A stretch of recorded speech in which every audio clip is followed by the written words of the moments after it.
This is actually a dual video. Making it for the George M. James author.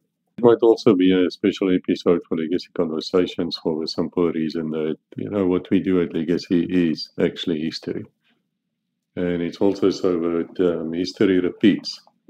And so if you don't know the history or you ignore history, there's a very good chance that your children or even yourself or those who's following you is going to make the same mistake for you, for the previous generation, and for your children and those following your mistakes. We've often seen it actually, in the police as well, where if you have a guy who is a drunk and a child abuser and a wife abuser, the chances of his son becoming the same thing is very, very good. Sadly so, because it doesn't need to be like that, but just human nature and I suppose DNA and whatever.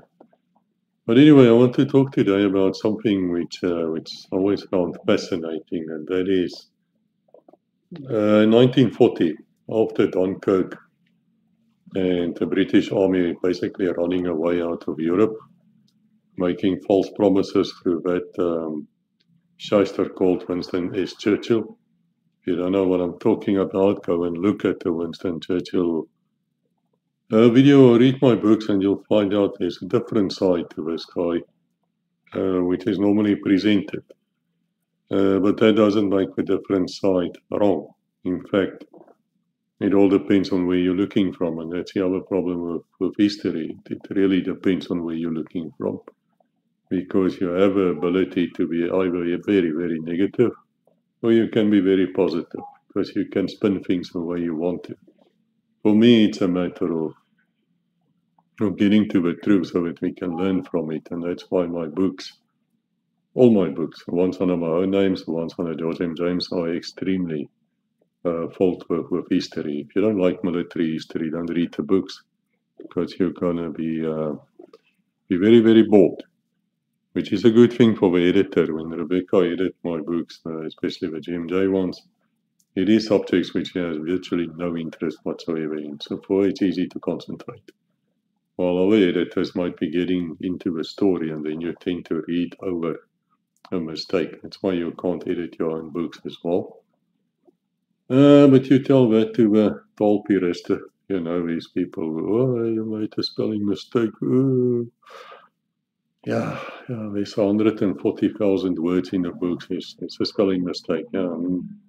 It's the end of the world. Hitler is going to return and kill you. Let's not be silly, guys. But the fact of the matter is, we all learned about Dunkirk, and it's a miracle of Dunkirk. There's nothing miraculous about it. Basically, what happened is Brits broke the line. They ran back all the way to Dunkirk, other places as well, and they abandoned France. That's what they did. And they ran so fast that they actually left all the equipment behind, including rifles. That's how fast they ran. And it was the French army who kept the rear guard. They actually kept the Germans away. And also something happened at Hitler's headquarters where I think it was Hermann Goering, the Air Force head, who decided that they're going to bomb them into submission, which of course you can't do. You need infantry. If you want to win a war, you need infantry, man. It's the queen of the battlefield. You just need it. Otherwise, you're never gonna occupy. And so the Brits escaped, and then came the fear. It's a dreadful, dreadful fear of invasion. Now, was it a serious attempt? Was it ever serious for the Germans to consider crossing the Channel and getting into the UK?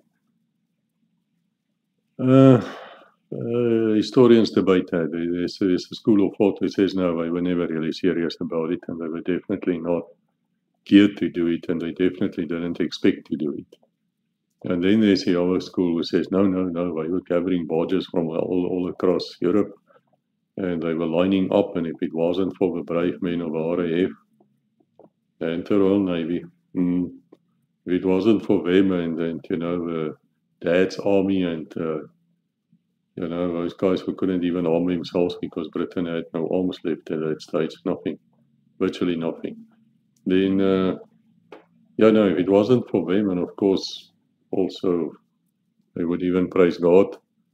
Yeah, then the invasion would have taken place, and if it did take place, well, it is known during the war that if the Americans or the Brits faced the Germans one on one, the Germans would always win, virtually always, except here right at the end when morale, I suppose, has collapsed, and they would rather surrender to the Brits and to the Allies in the sense of the Western forces than to the Soviet Union.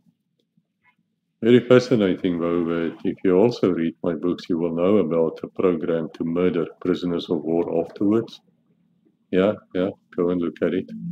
It's very fascinating. We speak about it in several books. I think codename Alphabet 32.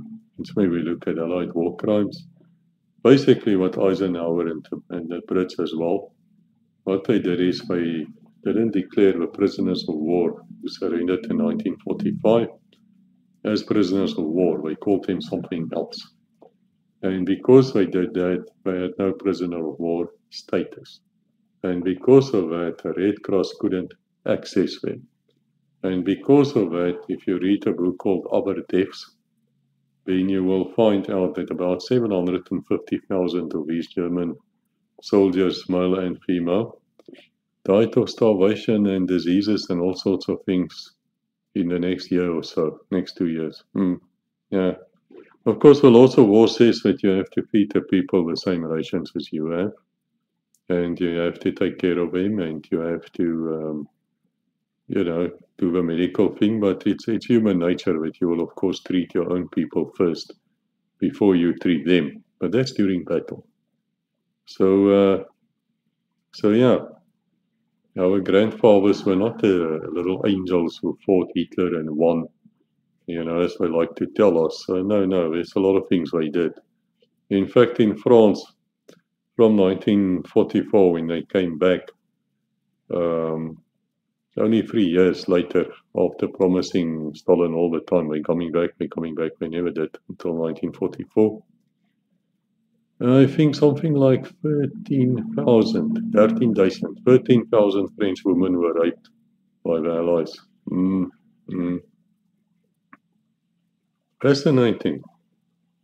Fascinating, because I can tell you, if 13,000 came forward and said they were raped, I can multiply that by 10 and tell you, no, there were a lot more, probably closer to 130, 140,000 women raped.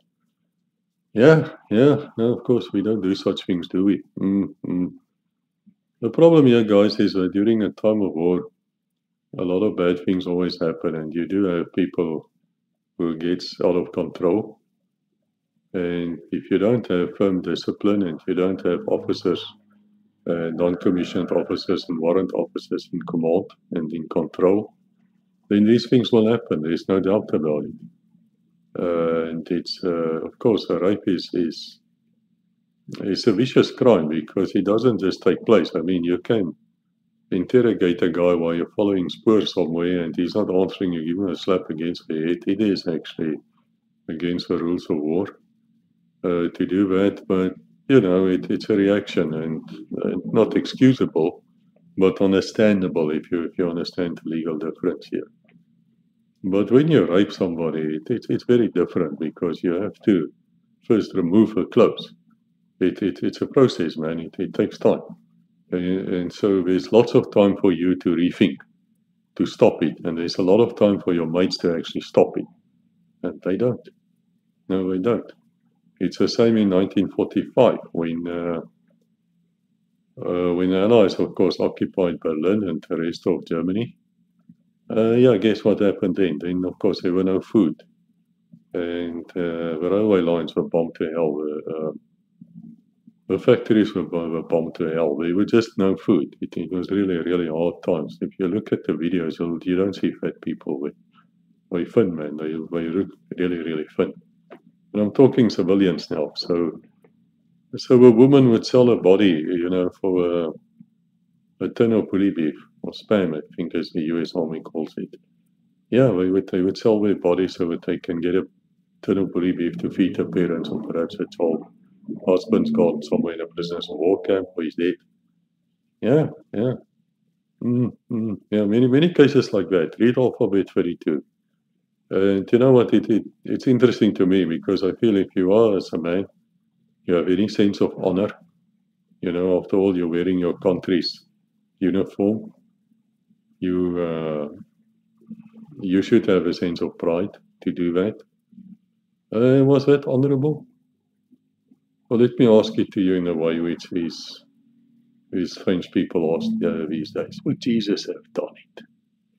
The answer is no, absolutely not. We not have acted like that. It's just honorable and it's rape. As far as I'm concerned, it's rape, and yes, I accuse you of rape for doing that. But today I want to talk about this fear of invasion, and it was very real. But the story for me actually starts about 25 years ago. Now, I've been collecting books since I was 5 years old, and I have a lot of books. Sadly, most of them are still in South Africa. There's no way for me to get them here to Phuket where we live now. So anybody who comes over to Phuket must always bring me a few books with so that I can, build up my library again. But I thoroughly enjoyed reading, and I remember what I read, and I was extremely well. I only read military history and virtually nothing else. Just not interested. You give me a book on the fine arts or on arts or a tour to Venice to see what Michelangelo's little prick or whatever. I don't even know where he is. Just talking. Then, man, no, I'm not interested in such crap. And I hope you are not either, because if you are, you shouldn't be on this channel. Really, you shouldn't. Don't read my books. I don't see any nice things in art. To me, it's rubbish. Waste of time, waste of money, and for people who's got ears about them, which I don't know why. Anyway, whatever. Each to his own, man. And so, around about 1998, I think I got a call from someone who said to me, "No, there's an uncle who died in a farmhouse, and there's some books, military history books in that farmhouse, and perhaps I would want it because the children doesn't want it, and they said it's okay if somebody just go and fetch it." So I got into my vehicle. I think I might have been driving a Nissan Sony 4x4 Vent 3-liter V6, and that thing was heavy on fuel, man. But anyway, I got to this place and I walk into it, and the first thing I noticed, the wooden floors were sort of rotten away. And there in the corner is a whole bunch of books lying on a table, and they've obviously been lying there for years. And then I heard a hiss to the left, and see there's a flipping snake there on the left. And I thought, wait, I'm back to the vehicle. I come back in with a shotgun, and now we're in a fight to get those books. But I got the books eventually. I got the books out. They were fairly damaged with time. But it turned out to be an encyclopedia, and I'll show you some pictures here of what it is, which was brought out just after the war, and it was based upon weekly, I would call it a brochure, but perhaps a bit more than a brochure, a few pages, where they were informing the people about what's going on in the war. So you could buy it for a penny or half a penny or whatever every week. Get a little pamphlet like that. Yeah, pamphlet's a better word. And then they took all these pamphlets and they put them together. So what makes these books extremely rare and valuable in my eyes, perhaps not in money, but for historical sake, is we have the actual wording of the time. So we have, in a propagandized way, of course, we have the actual events as they were seeing it at the time. Now, it's a thing in law as well, but when you look at what something did, or you look at a law or an act of parliament, and you try to figure out what these wankers, this third brigade, they float in what they speak, and they stinky people to begin with, these politicians, on what they were trying to do with that act, you have to look at the time. You cannot judge something from the Civil War in America today, with the same standards we have today than what we had in the Civil War. It's totally different. You can't do it. What might be very, very racist today will not be necessarily be very racist in those days. It might even be enlightened. You know what I mean. I mean, in the old days, you can,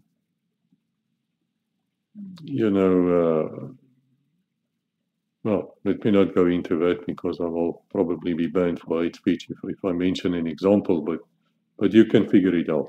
So anyway, so inside these books you find all these treasures. There's really a lot of treasures there, which is lost to history now, because I don't think there's a lot of these books left now already. From printed in about 1946.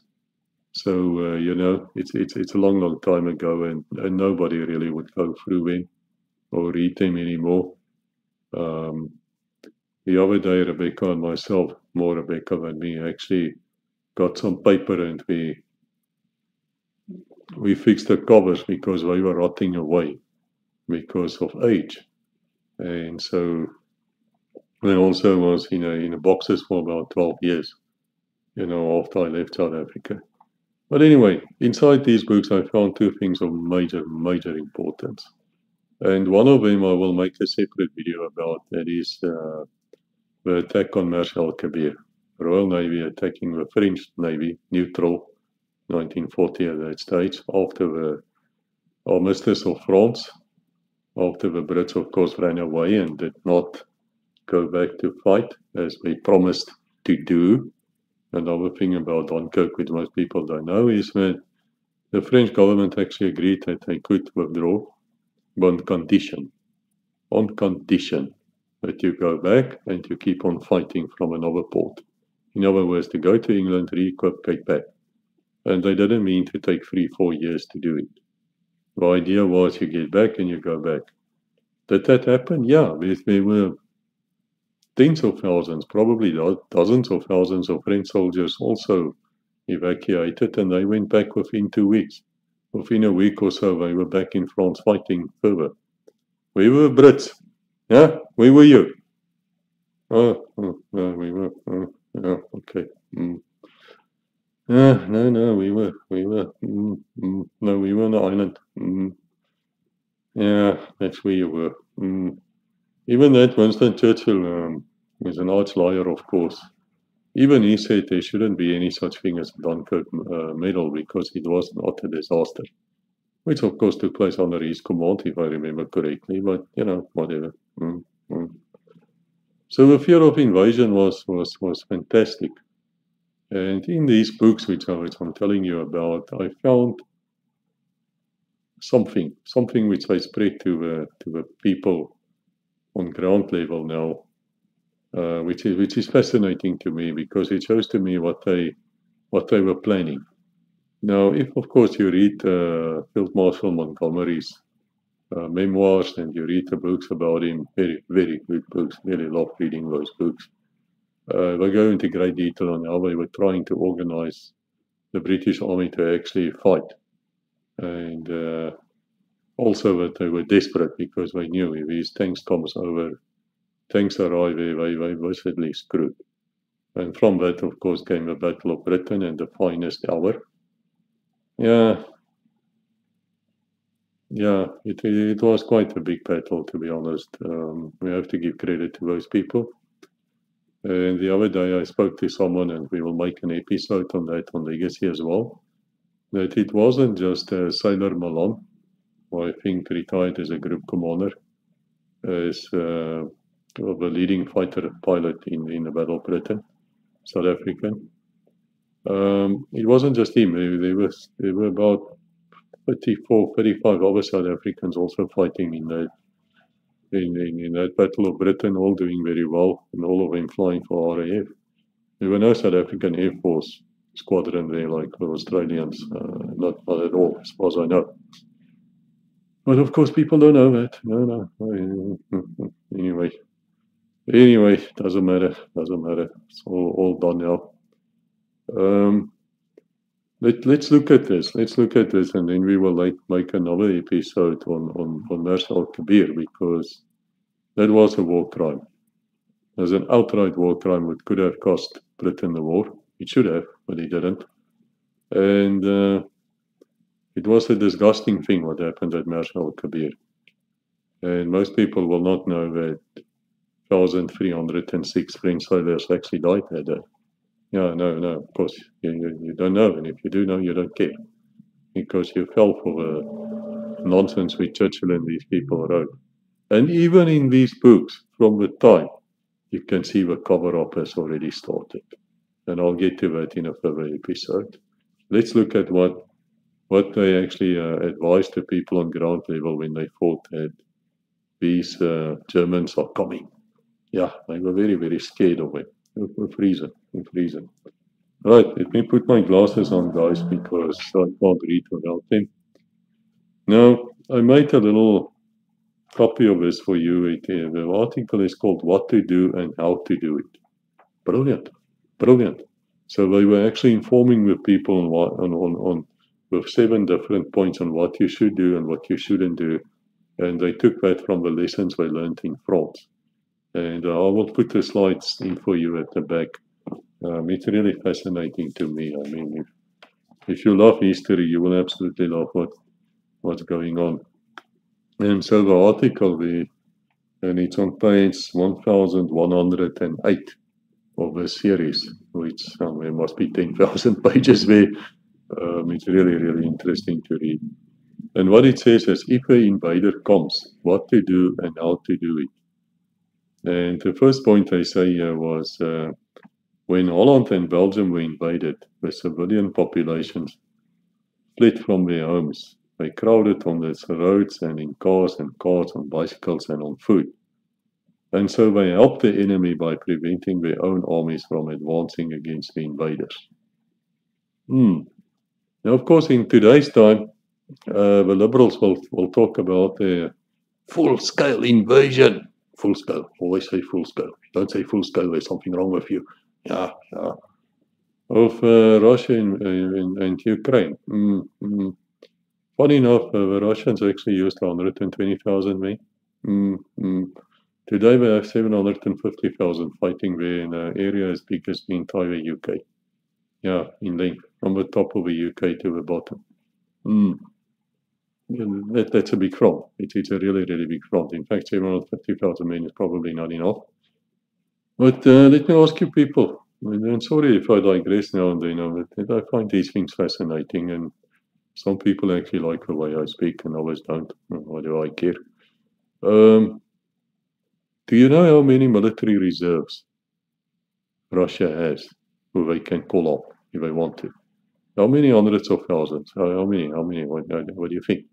Can call up another 400,000, 500,000, 10 million. They can call up right now 10 million men, and they can equip them, and they can support them. Let's think about that. You little chihuahuas there in the Baltic states who always wants to make war with Russia because America is going to help you. Yeah, well, America does not have enough doctors to even treat the people right now. How are we going to treat them with mass casualties? Yeah, that came out the other day. I know about it. No, you're not in the same league, mate. Don't even try it. But this is fascinating, this thing of not crowding the streets, because if you enter roads, because if you look at any footage from those days, 1940, with the Blitzkrieg, then you will see that, there was really a lot of civilians around, and they were clogging up the streets. That's true, the roads. But you also see, it's fascinating, you see the German armor coming through. They're not really bothering anybody in a sense. They're not driving over civilians if they can help it. They're waving at the civilians, and the civilians being not stupid, waving back. Does that make the civilians collaborators? Nazis? The fifth column. Yeah, we speak about the fifth column too. It's something which came from the Spanish Civil War. It's in my books. You can read about that. It's a very interesting concept and bullshit in war anyway. Totally overblown, in my opinion. But no, it does not make them collaborators. I guarantee you, if you see Russian army or whatever enemy armor coming past you, and you're a civilian, you might be tempted to wave and smile at them because, if you don't, yeah, they might do a Palestine on you, might kill you. Yeah, can do that. And they'll get away with it. So it's better just to give way and to smile and let them go and report it later to your own people. But yeah, so they wanted the roads to be clear. They said that you must not allow that to happen here. Your first rule, therefore, is if the Germans come by parachute, aeroplane, or ship, you must remain where you are. The order is stay put. But that's clever. So they were opening the roads for themselves to counterattack. And if you speak to somebody like once again, Montgomery was one of, well, I can suppose, I don't use the word hero, but it's one of the people I actually look up to because there's a brilliant mind. If you ever want to see a brilliant military mind, generalship, then read Montgomery. And what he said in 1944 with the D-Day invasion, he said Rommel missed his chance. And he missed his chance because he should have chucked them back into the sea, into the channel immediately. Once they got a foothold there, they got a foothold and they could just reinforce until the end was, very predictable. So that's fascinating. So Montgomery was, of course, also involved with this planning in 1940 to resist the Germans. But Montgomery wasn't in charge. He was a fairly junior major general, not well known, not liked at all.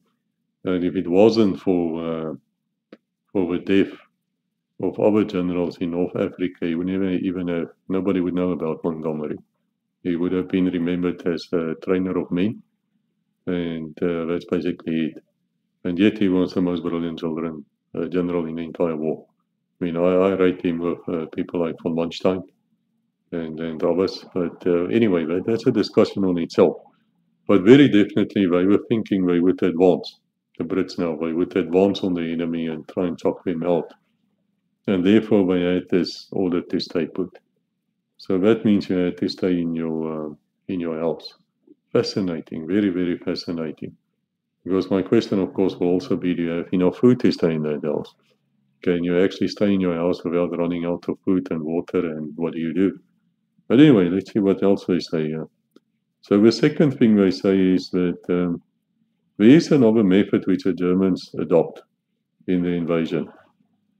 They make use of civilian population in order to create confusion and panic. They spread false rumors and issue false instructions.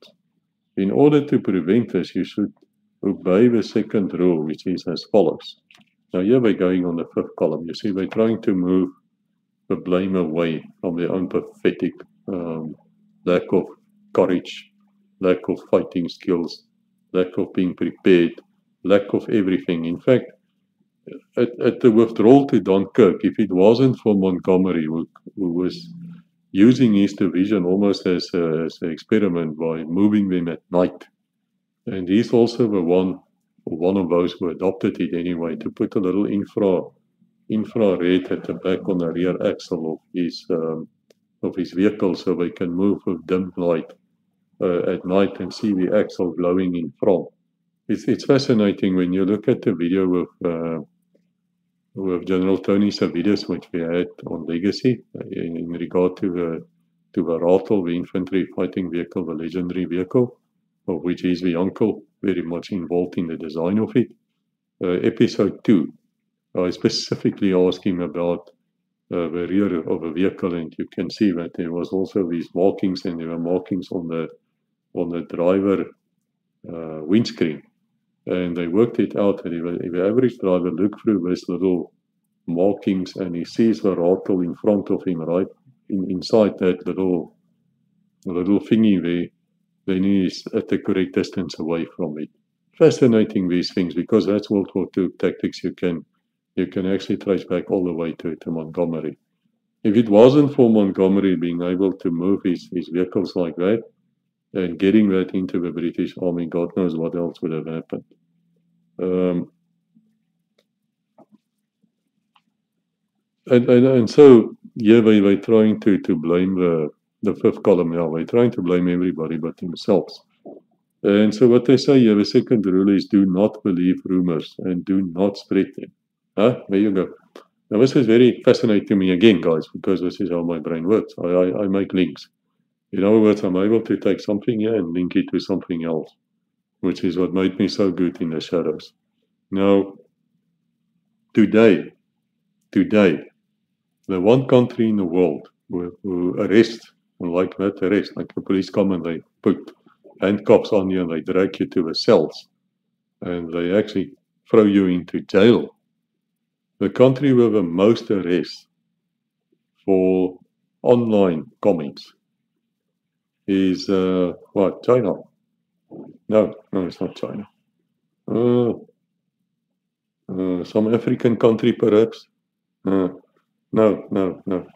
The one with the vast majority, more than all the rest of the world combined, is the UK. There you go. UK. Two-tier law. I wouldn't put my foot in the UK if I could help it. Well, I can't anyway. I'm banned from the place. So I feel very, very sorry for you. If you're listening to me from the UK, keep your fingers to yourself, mate. Don't spread anything around because they will come for you. It is a complete fascist state now. If even a damn liberal socialist like George Galloway, if you don't know who he is, he's entertaining to watch. He's a good man. If George Galloway had to flee his own country because of a counter-terrorism police arresting him and his wife and interrogating him, and then coming out and say, by law, we, the counter-terrorism police, are going to ask you questions and interrogate you. And if you don't answer us, we're going to arrest you because you're automatically guilty. Wow. Not us in apartheid police didn't have that. No, KGB, no, definitely not, no.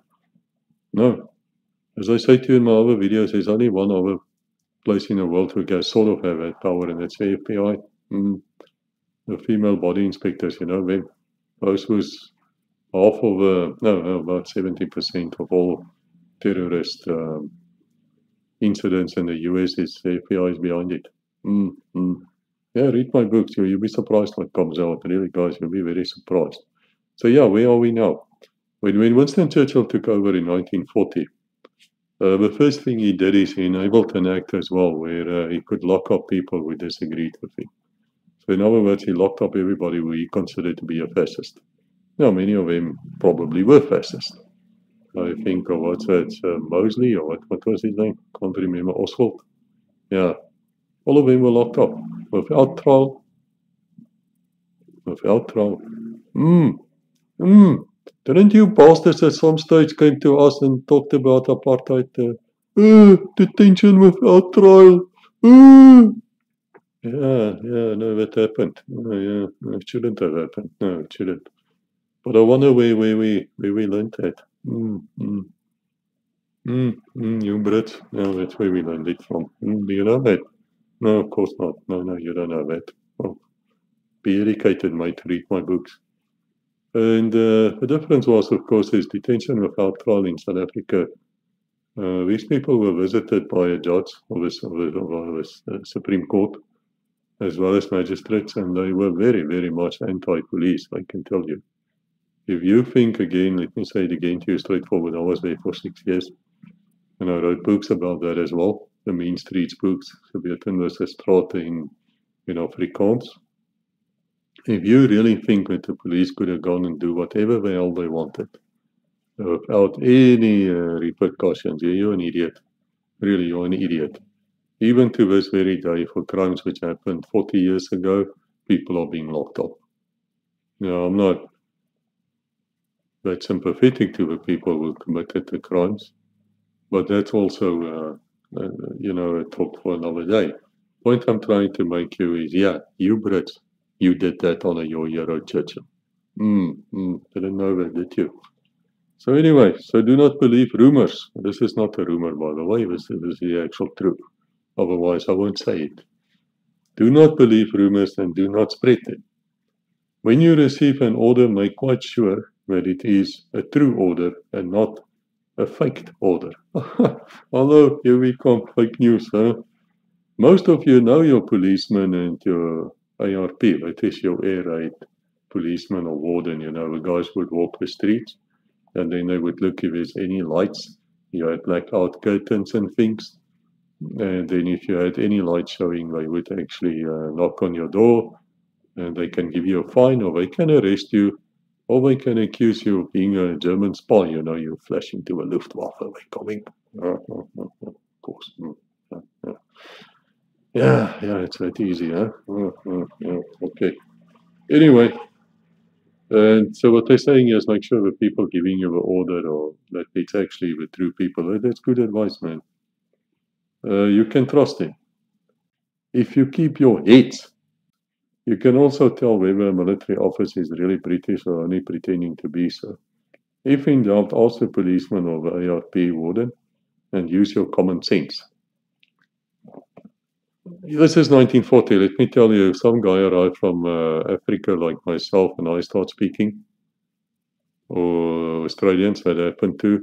Yeah, sometimes, the police are called to arrest these people as German spies. Because, we speak English a bit different in the colonies than you people. But surely the idea here is a good idea. We have to applaud this. This is brilliant. I really like this. I think this is common sense and it makes a lot of sense. So let's see what is point number 3. The Army, the Air Force, and the local defense volunteers cannot be everywhere at once. The ordinary man and woman must be on watch. If you see anything suspicious, do not rush around telling your neighbors all about it. Go at once to the nearest policeman, police station, or military officer and tell them exactly what you saw. Train yourself to notice the exact time and place where you saw anything suspicious. This is good advice, guys. Brilliant. Try to check your facts. The sort of report which a military or police officer wants to hear from you is something like this. And then they give an example. Isn't this brilliant? This is really good. At 5:30 p.m. tonight, I saw 20 cyclists coming into Little Squash Barrow from the direction of a great mud town. I have no idea where that is. They carried some sort of automatic rifle or gun. I did not see anything like artillery. They were in grey uniforms. Yeah, there you go. Now we're trying to explain to you here what the German army basically. Now being on cycling there, that's very possible, man. If you think of the army wasn't that mechanized actually, to be honest. It was very much still a First World War army, the German one, except for the tanks and the tank divisions and things like that. It was really not still walking, and if you can get a bicycle somewhere. And then, of course, years later, well, about a year, 2 years later, Singapore, yeah, the Japs came with bicycles, and they, of course, took Singapore. And if you look at my video on Bridge over the River Kwai, you will find a bit more out about how they did it. And this Churchill, the imbecile, is his order to fight to death, to stay and fight till the end, not to surrender. Is that a legal order? Well, no, it's not a legal order. And of course, officer commanding me, was it Percival or something like that? He was quite within his rights to refuse and to surrender, but man, I can tell you, we've seen what happened later on the railway of death. I wonder if it wouldn't have been better to fight till the end. It's very bad, very, very bad. But anyway, so that's what they're on about bicycles. Then also they say be calm and quick and exact. And the third rule is as follows. This is still part of the third rule actually. Keep watch. If you see anything suspicious, note it carefully and go at once to the nearest police station. So we just repeat once again what I think it's an error in the book. We repeat what was said above. Then let's go to error to point number 4.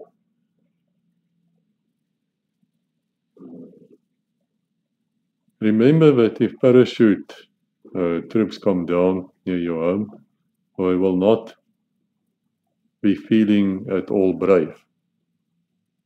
Hey, bats, when you land somewhere, are you brave? Or are you scared, man? Are you scared? Yeah, I don't really agree with this. And they will not know where they are. Well, that we have to agree with. I mean, because these pilots will drop you wherever the hell they want. They seldom drop you where you want to be. That happens. If you go to the episode we made on the attack on Iheke by Special Forces, you would have seen they were dropped at the wrong place, and therefore the attack went in at the wrong time, and therefore we had all those casualties. Please note, no one here is blaming the pilots or the navigators or the air crew at Iheke for what happened that day. No one. After that video came out, some of the surviving air crew were very upset about it. Even though the Special Forces members said what I just said, they are not blaming you.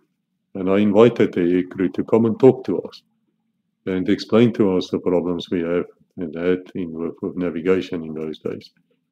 And they did the best they could. End of story. But yeah, it is a fact of life that when paratroopers are dropped, normally they are dropped at the wrong place. Is that necessarily a bad thing? Yeah, always.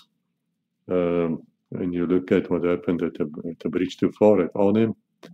They were dropped at well, let me put it like that, the planning was bad at Arnhem. So they were dropped too far away from a bridge, even though they were dropped where they should have been dropped. But they should have actually dropped right on the bridge. That would have been better.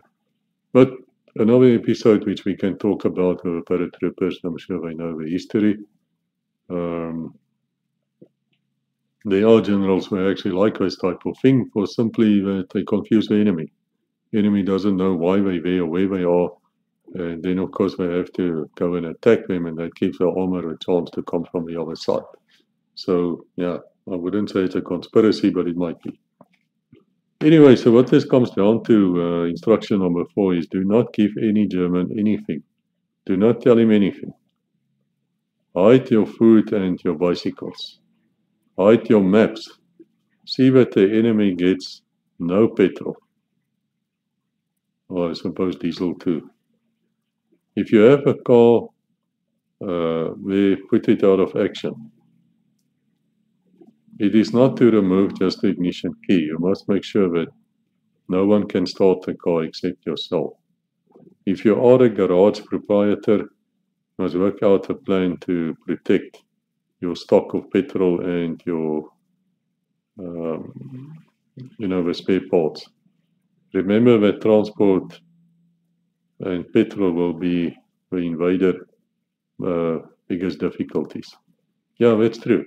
You know, on the way, when the Blitzkrieg took place, they actually refilled their tanks, the Germans that is, they refilled their tanks on fuel stations next to the road. Because the French never expected this. They expected the First World War thing.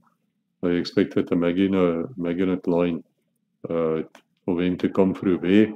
And then, of course, the Germans came through the neutral countries who were really not that neutral to begin with. But that's what they did. It was basically the Schifflin plan. Why they didn't see that coming, the Allies, I don't know. But I think they did actually, but they couldn't do anything about it because of the neutrality of these countries. That is Holland and Belgium, places like that, who folded immediately. Okay, let's look at number 5. I mean, it makes sense, number 4. You don't give him petrol, you don't give him anything. In fact, they were removing street names, the little boards. They were removing that as well. And so if you get to a local village in Europe, UK as well, especially in Swineland, man, you wouldn't know where you are because they all look the same. We have a chapel there which is really magnificent and completely empty of people, especially in Swineland, where I think the average age for people going to church is about 70 years old. Yeah. The rest of them are what? Atheists. Totally. It's a country without God. You can see. That's why I call them swine. You know the swine in the Bible, where Jesus drove out these legion. I think the evil spirit was called because there's many of them. And then they ran into the swine, and the swine ran into the ocean. Swine, little Swiss. Perhaps you should take a jump into Lake Geneva. Just saying. It's a joke, guys. Before we get over serious again, you know. Right, let's ask by 5. Let's look at say that. You may be asked by the Army and Air Force officers to assist them. And then they say, be ready to help the military in any way, but do not block the roads until ordered to do so by the military or the authorities. In other words, what they're saying here is, it's possible that you want to draw, let's say, a wagon or an old vehicle or build sandbags or whatever, dig a trench, try and stop the oncoming armor. And just try and stop him, and then of course you get civilian assistance inside. Especially if you look at the Eastern Front, you will find millions of Russian women who are digging trenches and they are building, and they are making sure that they are blocking the Germans while the men are shooting. It's quite something to see. But basically, they're saying unless you are ordered to do so, then please don't do so. Yeah, that makes sense, guys. This is brilliant. I don't know who wrote this, but this is really, really good. Okay, let's look at point number 6. If you are in charge of a factory or a store, you have to organize its defense at once. So you see, there's a bit of there's a time limit here. They do understand they can't wait to do this, and they say you must know in advance what to take command off, and who's second in command, and how orders are to be executed. They go on to the chain of command here. It is very, very important, because if your chain of command goes haywire, and I wrote about it I spoke about it. It's in a book called Codename Dawson, where I actually go into command lines and what happens when there's uncertainty on who's on command. And then some people might try and place themselves in command, and that never works out. I recall when President Reagan, when he was shot, I think in 1981, when he forgot to dock and he came close to dying, nobody knew who was taking over, because I think George Bush was the vice president. He should have taken over. But for some reason, General Haig, who was, I think, the Secretary of Foreign Affairs, or whatever they call them, Secretary of State, he said he's in command, which is bullshit. He could never have been in command. America was in a total mess at that stage because they didn't know their command lines. Now you cannot know it if you're Secretary of State. I don't know. I don't know. Whatever. So anyway, this is the 6th rule. They say that in factories and shops, all machines and workmen should organize a system by which they suddenly can sabotage their own place. So it's all about resistance. They want to resist, and so they're sabotaging the factories as well. Yeah, it's an old scorched earth policy, which they implemented in South Africa as well. Remember the Boer War? Second Anglo-Boer War. Some people call it the South African War. Yeah, the one between 1899 and 1902. What happened there? Oh, yeah, you wanted gold, didn't you, Brits? You wanted the gold. Yeah, you wanted the gold for South Africa, which is what? About 74% of the world's gold. And so you decided to start a war to get it. And of course you did. And then the Boer commandos just went, into the field, and you couldn't catch them. And so what did you do then? Tell me, Lord Milnerton, Lord Kitchener. Yeah, tell me, what did you do? Well, you started a scorched earth policy. You would burn the farms down. You would kill all the animals. You would make sure there's no food left.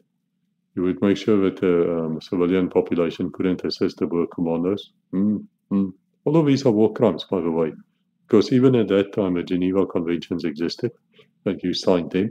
But of course, it's like the Pirates of the Caribbean today, isn't it? Go and just sink ships here or shoot boats out, which you say is drugs.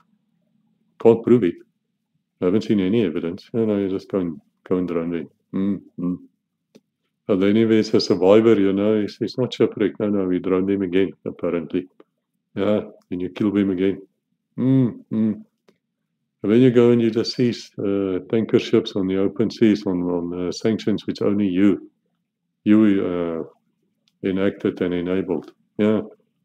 Do you realize, people, that unless it is mandated by the UN, by the Security Council, no sanctions are actually legal?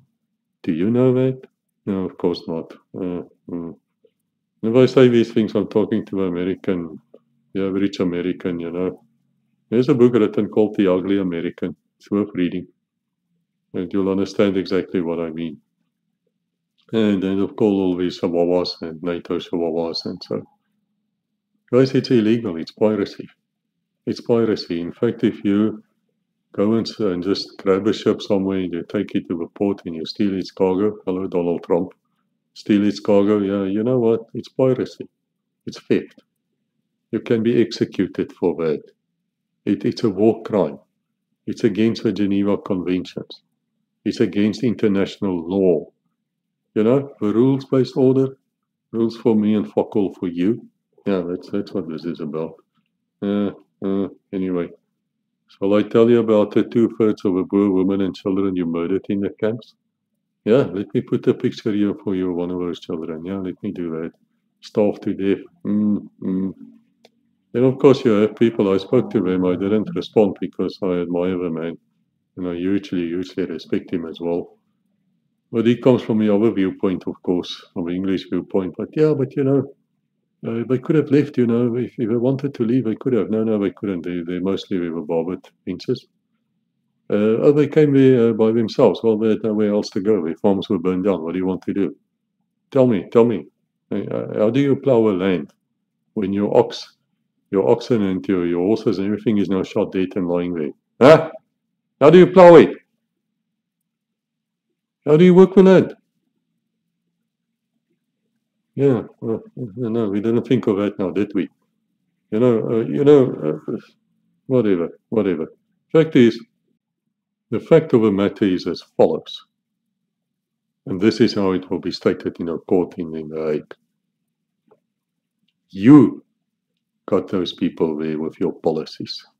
You failed to take care of them, and you caused the death of 1/3 of them.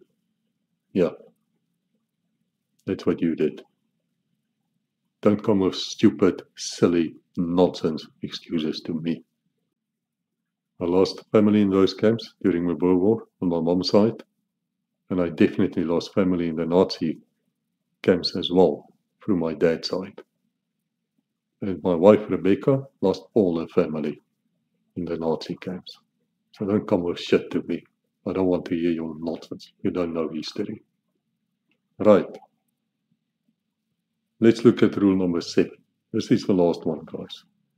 They say you have 6 rules which you have. Now read, give you ideas what to do in the event of invasion. Yeah. They only lifted these rules in about 1944-45. And then they go on about it, what you should do and should not do, but their advice is as follows, and it's actually an order. If they say, think before you act. Always think first of your country and think of yourself. Yeah, they come out with a patriotic thing. It's for God and country and king, Yeah. Yeah. Of course, your kings and your royal family are actually what? Tell me, Brits, where do they come from? Are they English? Tell me, are they English? No, they're from the Germans. They're German elves. In fact, most of them couldn't even speak English. Also Windsor. Yeah, you know that place. Mm. Know those people. Yeah, yeah, fascinating. Well, you know, they were known as something else before 1917. That's the only time when they actually changed their name to the House of Windsor because up to then they were so German that they felt they might be overthrown in the UK. Yeah, yeah. Fascinating. This what's this King Charlie called? Charles, what's his name? Charles the Second, whatever. You know that one day he stood up and he said, I'm the defender of all faiths. Read my book, Hope of Evil, the War on Protestantism. Yeah, you people thought I wouldn't mention it here, huh? I'll tell you why this is an issue. Henry VIII, you know, he's severely abused by this fellow called Shakespeare. And he's severely abused by history as well.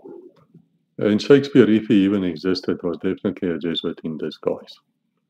And if you look at Shakespeare's books, he always has an angle. He really doesn't like Protestantism. He's always trying to attack them. He's always making fun of them. Yeah, why? Because Jesuit in disguise. He's a Catholic. He doesn't like Protestantism. He doesn't like Reformation.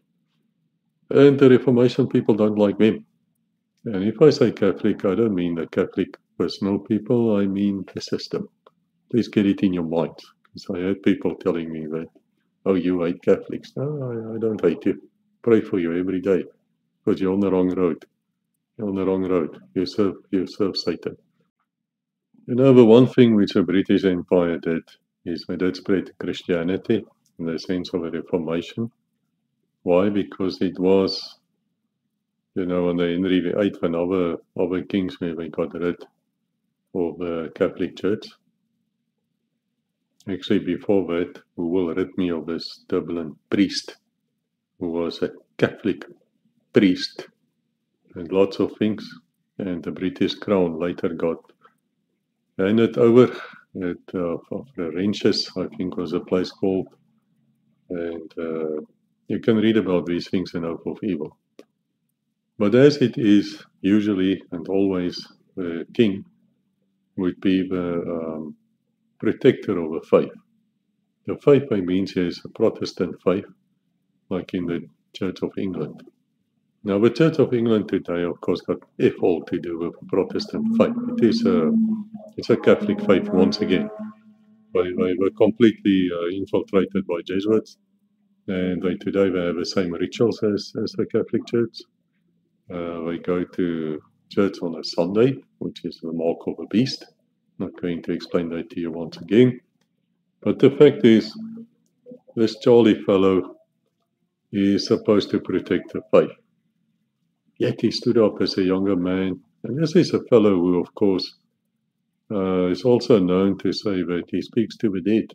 Lord Mountbatten, yes, who is now being said was a bit of a child molester, but we don't know, apparently. I don't know. I really don't know. I wouldn't have expected it from him, but it's very possible. So this King Charlie, and by the way, I can be locked up in England for calling him these names, but I'm not in England, so I don't give a shite about the British royalty. Nothing whatsoever. And so, yeah.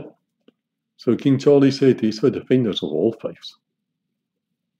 So what he basically did is he said to the Church of England, fuck you. You're not important to me. I'm not going to defend you. I'm going to defend all faiths. Now, guys, how can you do that? How can you be with one foot in Islam, one foot in Hinduism, one foot in Catholic system, another foot? Yeah, he's like a beast, you know. There's many, many legs, many feet. And another one in the Reformation. Surely the Bible says you cannot serve two masters. You have to serve one master and one master only. The Bible not say that? Yes, of course it does. So yeah, so that is where the UK is now. This is where this place is. Defender of all faiths, huh? Fascinating. Cheated on his wife as well. And of course he cheated on him. That second prince, what's his name, Harry? Apparently he doesn't really look like Charlie, does he? No, not at all. Doesn't look like his brother. He looks very much like some other fellow I know. Yeah, fascinating. Anyway, guys, that is that is what I wanted to speak to you about what to do when the invader comes. It's very, very good. I think for history, actually, this is fantastic. And I think it's valuable knowledge. I think it's really good knowledge. We can learn something from that, and it's really good. I do mention this in some of the books, and it's just one of those fascinating historical things which I find very, very interesting, and that's why I wanted to share it with you. Anyway, if you want to read any of my books, you're welcome. They're all available on Amazon and audio, hardcover, softcover, as well as Kindle. They will never be available on Apple. So if you find them somewhere in Apple, it is fake, it's piracy. Why not? Why will they not be on Apple? Well, let's go back to 2015. There was a terrorist attack at a place called San Bernardino. That's Southern California. Actually, I had a friend of mine, she's living in that very close by. And what happened there was immigrant, and second generation, meaning the parents were immigrants and he was there. I think he was a Pakistani dude. He got away from Pakistan. He got radicalized online. And so they decided they're going to kill these people. I think they murdered about 15. I can put pictures of them here if I still have it. Yeah, they killed all of them. Went on a shooting rampage and just shot them all dead. And then, of course, he got taken out with his wife. They left phones behind. Apple phones. Locked Apple phones. And the FBI for once did a good job, and they went out and they got a court order. They went to Apple and they said, guys, we're investigating a terrorist incident. You might have heard about it. Yes. And the terrorists have Apple's phones. We want to unlock these phones so we can complete our investigation. Here's a court order for you to do so.